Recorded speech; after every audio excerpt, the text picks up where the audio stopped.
Het is een club die bal stiert van de tradities en van leefde van de natuur. IJszekersclub Maasier gaat al zo'n 1892 alle maaitijden het veld in. Eerst wat ijszeken en letter voor de nijzwarg. Maar de laatste jaren is ijszeken er net meer bij.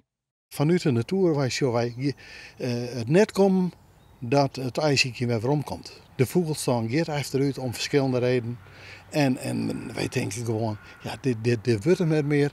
En dan mag je net ten koste van wat oors of ten luste van wat oors, maar de IJszekersclub is staan houden. Wij hier dus dit hier is 125-jarige jubileumviering gehad. En ja, dat we nou bedenken. De 18 leden van Maasier weten dat het BFVW en de provincie bezieken om de traditie van het ijszeken te bewaren. Maar dat de commissaris van de Koning nou het veld ingaat voor een ceremonie bij het eerste liepaai, vindt de vereniging geen goede zaak. Het aanbieden van de eerste ei van dit hier vonden wij een poppenkast.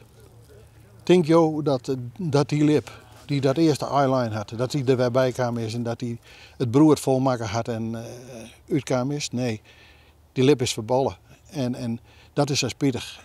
De traditie weer het eerste ei aanbieden inljouwt bij de commissaris van de Koning en net bij een hekken of bij een daam wat staan te praten en er een foto van maakt. Voorzitter Rindert Algra neemt het opdoeken van IJszekersclub Maasier in een eerste reactie triest nijs. Zonder het verdwijnen van het ijszeken is het BFVW Mijlkoor al een lietse 1000 vrijwillige nijswargers kwijtrekken.